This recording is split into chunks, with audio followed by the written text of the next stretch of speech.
नमस्कार। धार्मिक कथा सागर में आप सभी का स्वागत है। नवरात्रि के तीसरे दिन सुने माता रानी के तीसरे स्वरूप चंद्र घंटा माता की कथा। चंद्र घंटा का अर्थ है चांद की तरह चमकने वाली। नवरात्रि के तीसरे दिन मां चंद्र घंटा का पूजन किया जाता है, जिनके मस्तक पर घंटे के आकार का अर्धचंद्र होता है। चंद्र घंटा मां के 10 हाथ हैं, जिनमें कमल का फूल, कमंडल, त्रिशूल, गदा, तलवार, धनुष और बाण है। एक हाथ आशीर्वाद तो दूसरा अभय मुद्रा में रहता है। शेष बचा एक हाथ वे अपने हृदय पर रखती हैं।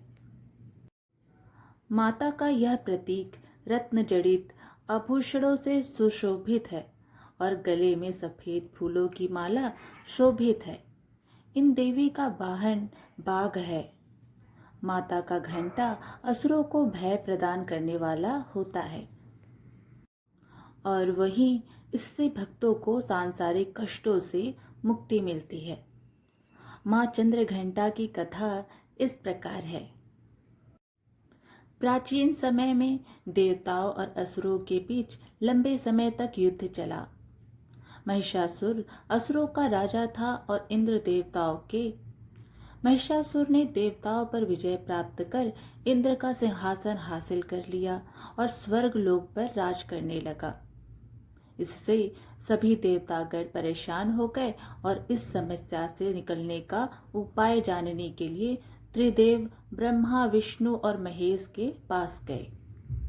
देवताओं ने बताया कि महिषासुर ने इंद्र और अन्य देवताओं के सभी अधिकार छीन लिए हैं और उन्हें बंधक बनाकर स्वयं स्वर्ग लोक का राजा बन गया है। देवताओं ने बताया कि महिषासुर के अत्याचार के कारण अब देवता पृथ्वी पर विचरण कर रहे हैं और स्वर्ग में उनके लिए स्थान नहीं है। यह सुनकर ब्रह्मा, विष्णु और भगवान शिव जी को अत्यधिक क्रोध आया। क्रोध के कारण तीनों के मुख से ऊर्जा उत्पन्न हुई। देवगणों के शरीर से निकली ऊर्जा भी उस ऊर्जा में जाकर मिल गई। यह 10 दिशाओं में व्याप्त होने लगी। तभी वहां एक देवी का अवतरण हुआ। भगवान शिव जी ने देवी को त्रिशूल और भगवान विष्णु जी ने चक्र प्रदान किया। इसी प्रकार अन्य देवी देवताओं ने भी माता के हाथों में अस्त्र शस्त्र सजा दिए।